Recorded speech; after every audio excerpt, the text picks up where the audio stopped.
Hello friends, நான் தாங்க பேசுகிறேன். இப்போ வந்து கமெண்ட்டில் ஒருத்தவங்க கேட்டிருந்தாங்க, அசைன்மெண்ட் சப்மிட் பண்ணலை அப்படின்னா எக்ஸாம் என்னால் எழுத முடியுமா இல்லை எழுத முடியாதா அப்படின்னு கேட்டிருந்தாங்க. இது ஒரு நல்ல கொஸ்டின். நான் இதுக்கு ஏற்கனவே வந்துட்டு நம்ம அசைன்மெண்ட் டவுட்டில் வந்துட்டு கிளியர் பண்ணியிருக்கோம். இருந்தாலும் இது நான் தனியாக நான் ஒரு வீடியோவை ரிலீஸ் பண்ணுறேன். கண்டிப்பாக அது நிறைய பேருக்கு வந்துட்டு யூஸ்ஃபுல்லாக இருக்குதுன்னு நினைக்கிறேன். வீடியோவை ஸ்கிப் பண்ணாமல் நீங்கள் ஃபுல்லாக பாருங்கள். இப்போ நீங்கள் யூஜி கோர்ஸாக இருந்தாலும் பிஜி கோர்ஸாக இருந்தாலும் கண்டிப்பாக அசைன்மெண்ட் உங்களுக்கு இருக்குது.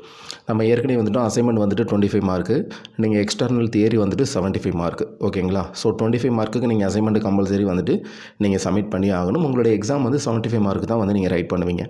ஏதோ ஒரு சூழ்நிலை காரணங்களால் நீங்கள் அசைன்மெண்ட் சப்மிட் பண்ண முடியலை அப்படின்னா அதுக்காக நீங்கள் எக்ஸாம் எழுத முடியாமல் போகாதெல்லாம் கிடையாது. நீங்கள் கண்டிப்பாக எக்ஸாம் எழுதலாம். அதில் என்ன டிஃப்ரென்ஷியேட் வருங்கிறது மட்டும் நான் சொல்கிறேன் உங்களுக்கு. நீங்கள் அசைன்மெண்ட்டு சப்மிட் பண்ணினாலும் எக்ஸாம் எழுதலாம், சப்மிட் பண்ணலினாலும் எக்ஸாம் எழுதலாம். யூனிவர்சிட்டி பர்மிஷன் கொடுக்கும். நீங்கள் எழுதக்கூடாதுன்னு சொல்லவே மாட்டாங்க. இப்போ நீங்கள் ஒரு ஃபஸ்ட்டு செமஸ்டர் ஃபார் எக்ஸாம்பிளுக்கு எடுத்துக்கிறோம். நீங்கள் ஏதோ சில காரணங்களால் அசைன்மெண்ட் சப்மிட் பண்ண முடியலை, ஆனால் நீங்கள் எக்ஸாம்ஸ் எழுதி முடிச்சிட்டிங்க. சரிங்களா? எக்ஸாம்ஸும் எழுத முடியாமல் போயிருச்சு அப்படின்னா அதனால் ஒன்றும் கிடையாது. உங்களுக்கு எக்ஸாமுக்கு அப்ளை பண்ணியிருந்தீங்க அப்படின்னா நீங்கள் ரிசல்ட்டு பார்க்கும்போது ரீஅப்பியர்னு வரும். எல்லாத்துலேயுமே மார்க் ஷீட்டும் உங்களுக்கு எல்லா சப்ஜெக்ட்லேயும் எக்ஸ்டர்னல் இன்டர்னலில் ரீஅப்பியர்னு போட்டு உங்களுக்கு வந்துடும். சப்போஸ் நான் அசைன்மெண்ட் மட்டும்தான் சப்மிட் பண்ணலை, தியரி 5 பேப்பர் எழுதி முடிச்சிட்டேன் அப்படின்னா, இப்போ நீங்கள் 5 பேப்பர்லேயும் பாஸ் பண்ணிட்டீங்க அப்படின்னா ரிசல்ட்டு பார்க்கும்போது பார்த்தீங்கன்னா ரிசல்ட் வந்துடும். உங்களுக்கு இன்டர்னலில் ஹேஸ் போட்டு வந்துடும், இல்லைனா ரீஅப்பியர்னு போட்டு வந்துடும். அதே மாதிரி மார்க் ஷீட்லேயும் நீங்கள் தியரியில் என்னென்ன மார்க் எடுத்து பாஸ் பண்ணியிருக்கீங்களோ அந்தந்த மார்க் அப்படியே வந்துடும். ஆனால் இன்டர்னலில் ஆர்ஏன்னு போட்டு வந்துடும். அதாவது ரீஅப்பியர் இல்லைனா ஸ்லாஷ்னு போட்டு வந்துடும். ஸோ அப்போ அந்த மார்க் ஷீட் கம்ப்ளீட் ஆகாது. அப்போ நீங்கள் என்ன பண்ணணும் அப்படின்னா, இது எப்போ கம்ப்ளீட் ஆகும் அப்படின்னா அதுக்கடுத்த செமஸ்டரில் அதுக்கு உண்டான அசைன்மெண்ட்டை நீங்கள் எழுதி சப்மிட் பண்ணணும். எழுதி சப்மிட் பண்ணதுக்கப்புறம் தான் அந்த மார்க்கு ஆட் ஆகும். ஆனால் நீங்கள் உங்களுக்கு மார்க் ஷீட் ஏற்கனவே இன்டர்னல் நீங்கள் சப்மிட் பண்ணாதனால, அதாவது அசைன்மெண்ட்டை தான் நான் இன்டர்னல்னு சொல்கிறேன், தியரியை தான் நான் எக்ஸ்டர்னல்னு சொல்கிறேன். சரிங்களா? அதில் நீங்கள் குழப்பிக்கிறாதீங்க, அண்டர்ஸ்டாண்ட் பண்ணிக்கோங்க. ஸோ ஓகே, இப்போ நான் அசைன்மெண்ட் சப்மிட் பண்ணல, எக்ஸாம்ஸ் எழுதி முடிச்சிட்டேன், எக்ஸாம்ஸில் எல்லாமே நான் பாஸ் பண்ணிவிட்டேன், மார்க் ஷீட் எனக்கு வீட்டுக்கு வந்துருச்சு.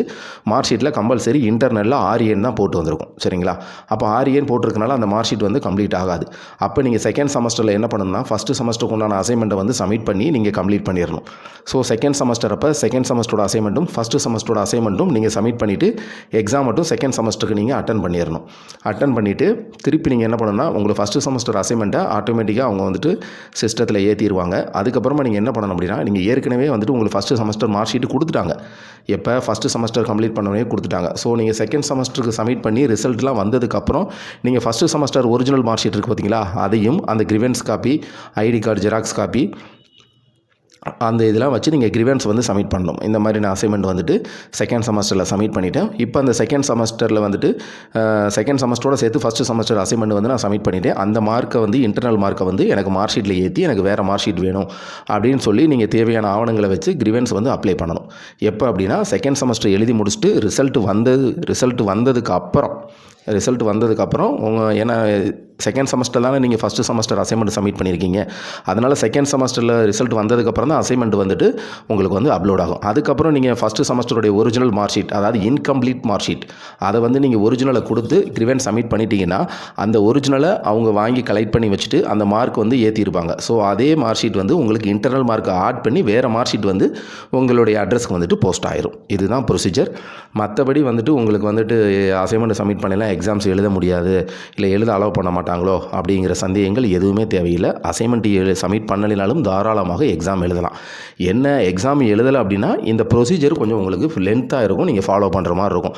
செகண்ட் செமஸ்டரில் திருப்பி அசைன்மெண்ட்டை சப்மிட் பண்ணணும். அந்த ரிசல்ட் வந்ததுக்கப்புறம் ஃபஸ்ட்டு செமஸ்டர் மார்க் ஷீட்டு, அப்புறம் ஐடி கார்டு காப்பி, அப்புறம் ஒரு லெட்டர் காப்பி, கிரிவென்ஸ் காப்பி, இதெல்லாம் ஃபில் பண்ணி நீங்கள் கொடுக்கணும். அதுக்கப்புறம் அந்த மார்க்கை சிஸ்டத்தில் ஏற்றிருப்பாங்க. அதுக்கப்புறம் ஃபஸ்ட்டு செமஸ்டரில் அப்டேட் ஆகி ஃபஸ்ட்டு செமஸ்டர், அதாவது நீங்கள் என்ன மந்த்தில் எழுதுறீங்களோ அதே மார்க் ஷீட் தான், என்ன ஆர்ஏன்னு போட்டிருக்கும், அதுக்கு பதிலாக இன்டர்னல் மார்க்கை உங்களுக்கு அப்லோட் பண்ணி நீங்கள் அந்த ஃபஸ்ட்டு ரிசீவ் பண்ண ஒரிஜினல் மார்க் ஷீட்டை ரிட்டர்ன் பண்ணிவிட்டு செகண்ட் ஒன்று திருப்பி ஒன்று கொடுப்பாங்க.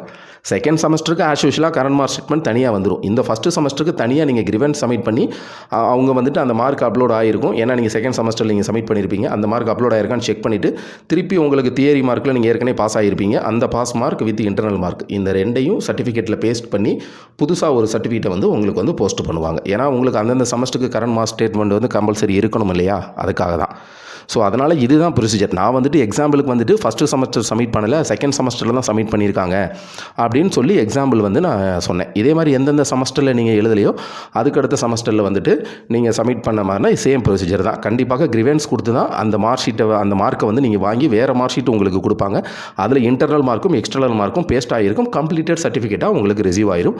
ஆனால் ஏற்கனவே ரிசீவ் பண்ண RAன்னு போட்டிருக்கிற இன்கம்ப்ளீட் சர்டிஃபிகேட்டை கண்டிப்பாக கிரிவென்ஸ் சப்மிட் பண்ணி யூனிவர்சிட்டி DD செக்ஷன் AC ஆஃபீஸில் நீங்கள் சப்மிட் பண்ணி அவங்களுக்கு ஹேண்ட் ஓவர் பண்ணணும். அந்த மார்க் ஷீட்டை வாங்கிட்டு திருப்பி உங்களுக்கு இன்டர்னல் மார்க் ஏற்றின ஒரு புது மார்க் ஷீட் வந்து உங்களுக்கு அட்ரஸ்க்கு வந்து போஸ்ட் பண்ணுவாங்க. ஸோ உங்களுக்கு தான் ஒர்க்கு அதிகமாகும். ஸோ அதனால் அடுத்தடுத்த செமஸ்டரில் கான்சன்ட்ரேட் பண்ணுறது உங்களுக்கு கம்மியாகும். யூனிவர்சிட்டிக்கு விசிட் பண்ண வேண்டிய சூழ்நிலை ஏற்படும். அதனால தான் அந்தந்த செமஸ்டர்லேயே அசைன்மெண்ட் தியரி ரெண்டையுமே சப்மிட் பண்ணி உங்களுடைய மார்க் ஷீட் எல்லாத்தையுமே நீங்கள் கலெக்ட் பண்ணிடுங்க. அப்படியே சப்மிட் பண்ண முடியலைன்னா நீங்கள் எக்ஸாம் தாராளமாக எழுதலாம். நான் சொன்ன ப்ரொசீஜரை ஃபாலோ பண்ணி அந்த மார்க் ஷீட்டை ஹேண்ட் ஓவர் பண்ணிவிட்டு புது மார்க் ஷீட்டை நீங்கள் வந்து கலெக்ட் பண்ணிக்கலாம். ஸோ இதுதான் ப்ரொசீஜர். ஸோ இந்த மாதிரி யூஸ்ஃபுல் வீடியோஸ் நீங்கள் அதுக்கு மேலேயும் இந்த வீடியோக்கு ஏதாவது டவுட் இருந்துச்சுன்னா கீழே கமெண்ட் பண்ணுங்கள், நான் கண்டிப்பாக ரிப்ளை பண்ணுறேன். இந்த மாதிரி யூஸ்ஃபுல் வீடியோஸ் தெரிஞ்சுக்கணுன்னா மறக்காமல் நமது சேனலை ஃபாலோ பண்ணிக்கோங்க.